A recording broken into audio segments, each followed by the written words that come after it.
Hi, well, I am back with another video. Today we are going to discuss about physics. So, physics has been an integral part of my preparation. और मेरी इसी में 100% आई थी तो I guess I am the right candidate to guide you regarding these so as you know 45 दिन बच रहे हैं और मैंने पहले भी बताया था अपने इंट्रो वीडियो में कि मैं आपको कैसे हेल्प कर सकता हूँ अगले कमिंग 45 डेज रिमेनिंग 45 डेज में आप इसको अच्छे से एस कर सकते हैं सो मैं बाइफरकेशंस और क्लासिफिकेशंस पे बिलीव करता हूँ तो आप जैसे देख सकते हैं मैंने फिज़िक्स को टोटल 7 पार्ट्स में बाइफरकेट कर रखा है जैसे एक मैकेनिक्स जो आप 11th के स्टार्टिंग में पढ़ते हो followed by thermodynamics well after that comes electrostatics and electrodynamics well followed by magnetism waves and optics in between somewhere and at the last modern physics and error error analysis तो ये bifurcations में मैंने mechanics में जैसे kinematics laws of motion work power energy centre of mass and work power energy में मैं circular motion को consider कर रहा हूँ rotational motion SHM and fluids in thermo we I have kept like KTG thermodynamics और इसकी weightage थोड़ी high है followed by electrostatics and dynamics. Well, we have electrostatics and gravitation because interchangeably इनके formulas use होते हैं थोड़े से variations हैं mostly same है it also consists of current and capacitance. Well, these two and along with electrostatics has a very high weightage. उसके बाद आते हैं magnetism. In magnetism we have magnetic effect of current EMI and AC. आप इसको भी एक अच्छा high weightage subject मान सकते हो मैं मैकेनिक्स को इसलिए हाई वेटेज नहीं मान रखा हूँ क्योंकि ये आइदर बहुत इजी हैं और इसके क्वेश्चंस थोड़े कम आते हैं क्योंकि नंबर ऑफ चैप्टर्स के कंपेयर करने पे वैसे आप कहीं पूरे को एक सेक्शन मान के चलोगे तो थोड़े हाई वेटेज हो सकते हैं उसके बाद आ रही है waves string waves and sound waves I have not kept the wave optics here कहीं ऐसे हम अपन मान के चलें तो इसकी थोड़ी वेटेज कम है पर कहीं इसमें ऑप्टिक्स को मैं जोड़ दूँ जैसे ray optics and wave optics इसकी वेटेज फिर हाई है followed by modern and error. Modern physics, nuclear physics and error, a very high scoring topic. और एक सबका एक रॉन्ग प्रिजम्पशन ये रहता है कि कुछ टॉपिक बहुत हाई वेटेज के होते हैं कुछ बहुत लो वेटेज के होते हैं वेल ऐसा हम डिसाइड वाले करते कैसे हैं तो वो हम डिसाइड करते हैं number of P Y Q in total 20 shifts and we take an average like कहीं पूरे एक चैप्टर में 40 पी वाई क्यू आ रखे हैं तो हम मानते हैं कि जैसे टोटल ऑफ 20 शिफ्ट में 40 P Y Q well we have like 2 P Y Q per shift but is it correct well have you ever observed that कहीं हम चेक करेंगे तो हम टोटलिंग कर रहे हैं और इंडिविजुअल शिफ्ट्स को इक्वली एनालाइज नहीं कर रहे हैं तो बहुत बार हो सकता है कि आप मान के तो चल रहे हो कि आपके पास 4 पी वाई क्यू आएंगे पर आपके शिफ्ट में एक भी ना आए so that's a quite of a risk so हम सेफ साइड के लिए क्या कर सकते हैं कि हम सब टॉपिक को इक्वल एफर्ट्स के साथ पढ़ सकते हैं तो इसलिए मैंने लिख रखा है क्या पता आपके शिफ्ट में कौन सा हाईएस्ट वेटेज वाला हो जाए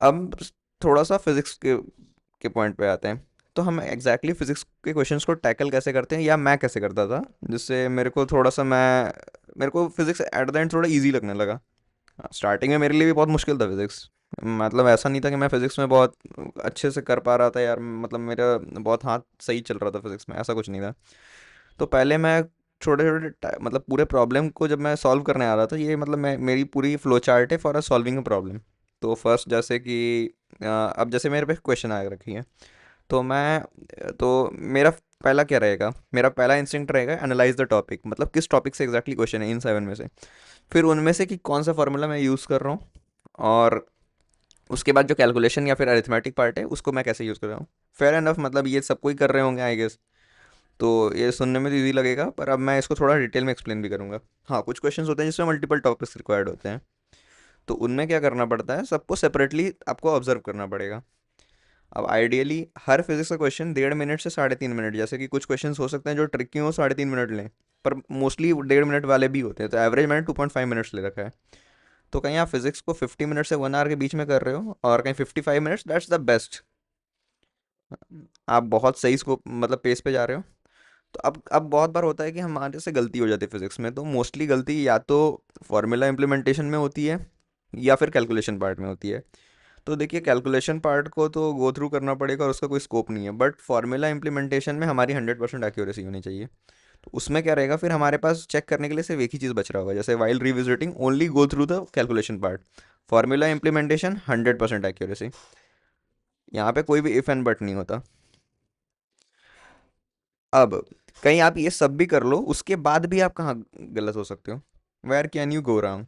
well, there is a point of error and estimation in physics, क्योंकि समटाइम्स एग्जामिनर और स्टूडेंट्स की अप्रोक्सीमेशन डिफर करती है, like the value of h c in h c upon lambda we use like 240 electron volt nanometre, well somewhere it can be use like 1243 interchangeably, और somewhere in distance like कहीं अपन जैसे ये distance लेते हैं, जैसे कि फोकल लेंथ से डिस्टेंस जैसे 103 सेंटीमीटर है, तो sometimes examiner take it like for 1/v और 1/u we take it like 1/100 rather than 1/103, but sometimes it can be somewhere manipulated into 103 also, so look look carefully।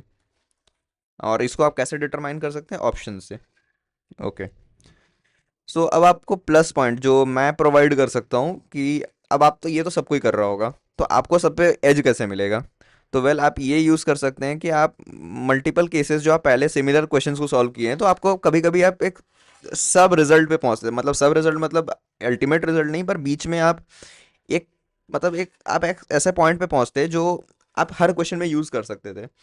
तो वो जो result आप derive करके देख रहे हो, तो उस रिजल्ट को आप जो मल्टीपल केसेस से आ रहे हैं, आप उस रिजल्ट को आप डायरेक्टली यूज़ कर सकते हो इस टाइप के क्वेश्चन में। और दूसरा, मैंने जैसे मेरे कुछ टीचर्स ने कुछ शॉर्ट ट्रिक्स प्रोवाइड कर रखी थी मुझे, जो कि मैं आपको इन फ्यूचर जैसे शॉर्ट ट्रिक्स और फार्मूला शीट्स के थ्रू मैं प्रोवाइड करने वाला हूँ। उससे क्या होगा कि जो मल्टीपल लाइन के क्वेश्चंस को आप बिल्कुल सिंगल लाइन में सॉल्व कर सकते हो। वेल, जैसे आप इस क्वेश्चन का एग्जांपल लोगे, तो इसमें दो मासलेस पुली है, उसके अक्रॉस एक ब्लॉक है एम एम मास का, और इसमें जैसे इसके कुछ जैसे अरेंजमेंट्स है, जैसे कि ये स्ट्रिंग के साथ डायरेक्टली कनेक्टेड है, ये spring with a spring constant K3, इस पुली के साथ K1 वाला स्प्रिंग है, एंड इस पुली के साथ K2 वाला स्प्रिंग है। Well and good. अब ये किस सिस्टम का क्वेश्चन है कि find the time period of mass, तो इसमें देखिए आपको बहुत जब नॉर्मल जैसे आप कर रहे होगे कन्वेंशनल वे में, तो उसमें आप क्या करोगे कि इस ब्लॉक का मूवमेंट इन सब के मूवमेंट से रेस्ट्रिक्ट करोगे, तो somewhere around you will have like 4 to 5 equations, जिसको सॉल्व करना बहुत ग्रोसम होगा और आपको बहुत मुश्किल आएगी एक टाइम के बाद। तो मैं जैसे शॉर्ट ट्रिक यूज़ करता हूँ वो ये है कि अब कहीं मैं इस पूरे चीज़ को एक ऐसे सिस्टम में कन्वर्ट कर दूंगा, जैसे ये मास है और इन पूरे सिस्टम को एक सिंगल स्प्रिंग से कनेक्ट कर लिया, जिसका के की इक्विवेलेंट के बराबर हो जाएगा स्प्रिंग कांस्टेंट। तो इसको मैं कैसे कन्वर्ट कर सकता हूँ? तो इसका जो टेंशन है, टेंशन जस्ट जो मास से कनेक्टेड है, T square upon K equivalent is equal to the summation of all the tensions in the individual springs upon their spring constant individually. Like here in the question, the tension is T and we are considering the K equivalent as K equivalent. Well, तो इस tension में T यहाँ पे इस spring के मतलब इस sorry इस मास के अलॉन्ग जस्ट जो कनेक्टेड है उसका टेंशन टी है, रिमेनिंग जो स्प्रिंग्स है उसमें tension two T and here the tension is T.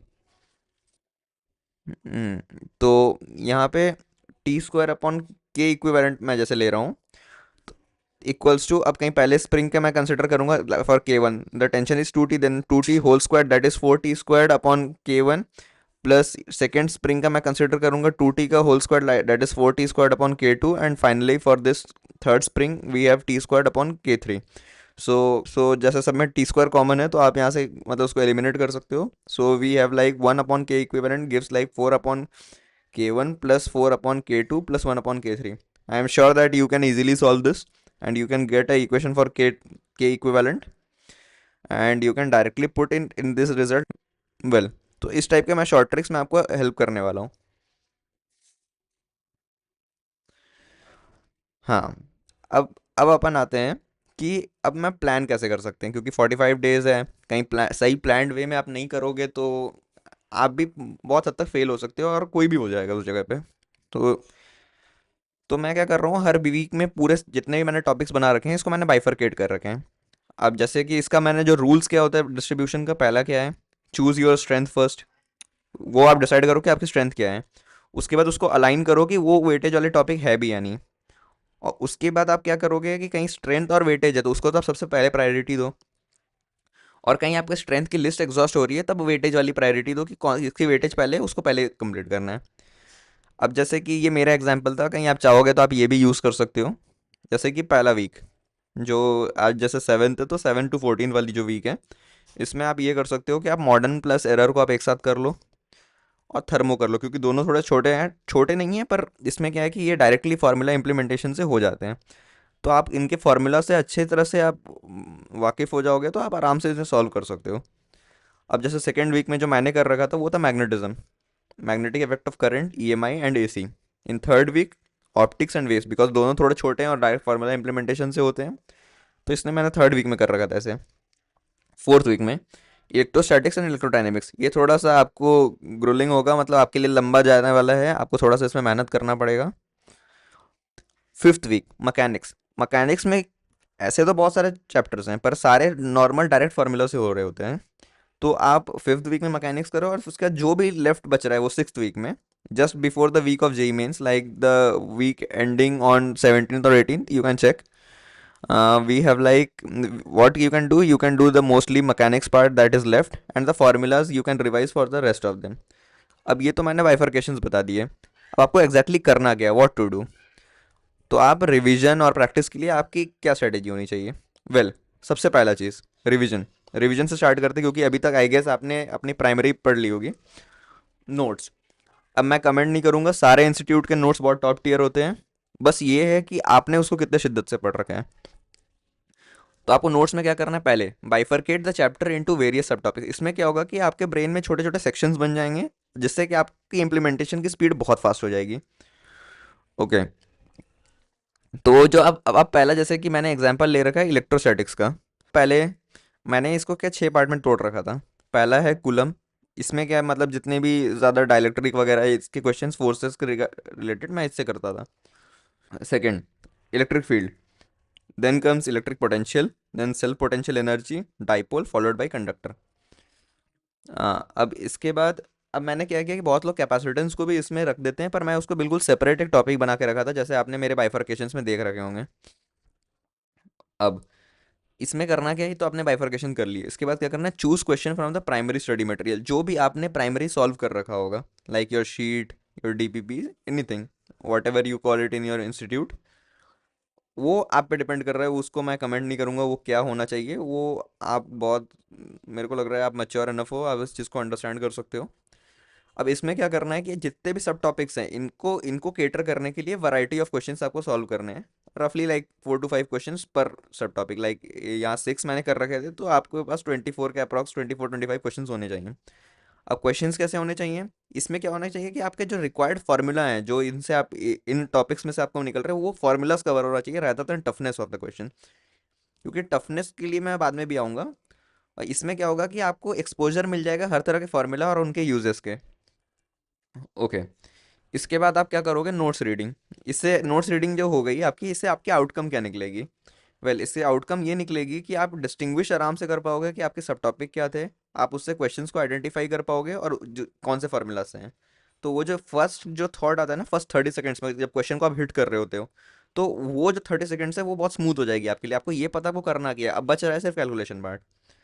ठीक है, अब आपको थोड़ा प्रैक्टिस में आने के लिए आप क्या करोगे, प्रीवियस ईयर क्वेश्चंस। मैं ये नहीं बोलूँगा क्योंकि प्रीवियस ईयर क्वेश्चन बहुत सारे हैं। आप मतलब हर ईयर में आपको 20 शिफ्ट्स होती हैं, और इस तरह आप 5 साल भी करोगे तो वो 100 शिफ्ट्स होंगी, और समवेयर अराउंड, मतलब बहुत ज़्यादा, मतलब वो 3000 क्वेश्चंस हो जाएंगे तो पर सब्जेक्ट। तो मतलब वो अभी इम्पॉसिबल है करना। तो आप क्या कर सकते हो कि हर टॉपिक, जो सब टॉपिक्स मैंने डिवाइड कर रखे हैं, जैसे कि मैंने 1A में बता रखा था, तो आप उसमें हर सब टॉपिक में से, क्योंकि आई गेस आप किसी भी इंस्टीट्यूट का आप लेके रखोगे प्रीवियस ईयर का बुकलेट, तो उसमें उनने बाइफर्केशंस उनने भी एक तरह से कर रखे हैं, और थोड़ा मोड़ा आप भी कर लोगे क्वेश्चंस को देखकर, तो इसमें क्या होगा कि आप हर सब टॉपिक में से कुछ क्वेश्चन सॉल्व कर लोगे। फिर उनने फिर टफनेस बेसिस पे भी उनने कर रखा है बाइफर्केशंस। तो उससे क्या होगा कि आप टफ क्वेश्चन से डायरेक्टली आप एंगेज करो, उससे क्या होगा कि आपका डर चला जाएगा क्वेश्चन का, इवन आपके पेपर में कहीं 2-4 भी टफ क्वेश्चन आ गए तो आप आराम से उनको हैंडल कर सकोगे। हाँ, अब जो आप इतने सारे क्वेश्चन कर लोगे, जैसे कि पर चैप्टर आप 30 to 40 क्वेश्चन जब आप कर लोगे, तो उसमें से आपको क्या करना है, आपको 20 क्वेश्चन को सॉर्ट करना है, जिसके आपके पास प्रॉपर सोल्यूशंस होने चाहिए। मैं बताऊंगा इसका हेल्प कैसे, मतलब आपका हेल्प कैसे होने वाला है इस चीज़ का। फिर हाँ, एक है टेस्ट सीरीज। तो मैं ये कमेंट करूंगा क्योंकि हर टेस्ट सीरीज अच्छी है, हर टेस्ट सीरीज के पीछे बहुत इंटेंसिव, बहुत मेहनत किया जाता है, एफर्ट्स लगाए जाते हैं, इससे जो आपको एकदम प्रॉपर एक अच्छी तरह की टेस्ट सीरीज प्रोवाइड कर पा पाए। सारे के सारे इंस्टीट्यूट्स बहुत टॉप क्वालिटी के टेस्ट सीरीज प्रिपेयर करते हैं, तो आप कोई भी लगा सकते हो और सब बेस्ट है। क्योंकि सब जेई मेंस के लेवल से बहुत ऊपर होते हैं, और मतलब ऊपर इन द सेंस कि मतलब आपको इतने एक्सटेंसिव प्रैक्टिस करा देंगे जो आप बहुत अच्छे से कर सकते हो। तो आपको क्या करना है अभी, लाइक आपके पास 46 डेज है। तो अब आपके पास क्या है कि आपको एटलीस्ट 46 डेज में 20 पेपर्स लगाने हैं, जिसमें से 5 to 7 पार्ट सिलेबस होने चाहिए और बाकी से फुल सिलेबस होने चाहिए। अब जैसे पार्ट सिलेबस को आप कैसे सॉल्व करोगे? अब जैसे मैंने ये जो बाइफर्केशंस बना रखे हैं, तो अब जैसे आपकी ये सब कंप्लीट होगी एक वीक में, तो जैसे जैसे आपके पास संडे आएगा, अब आप हर संडे को वो पार्ट सिलेबस लगा दोगे। जैसे एक पार्ट सिलेबस यहाँ, यहाँ, यहाँ, इस तरह करते अब पार्ट सिलेबस, और इसके बीच में फुल सिलेबस लगाते जाना है। अब आप ये बोलोगे कि फुल सिलेबस तो मेरा कंप्लीट हुआ नहीं है अभी तक, तो उसको मैं कैसे लगाऊं?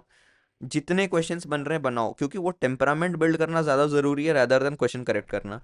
और आप ये मत मानो कि आपसे कोई क्वेश्चन गलत हुए हैं, आप नहीं कर पाए हो तो आपकी पूरी चैप्टर खराब है, अनलेस एंड अनटिल आपने कभी नहीं पढ़ रखा हो।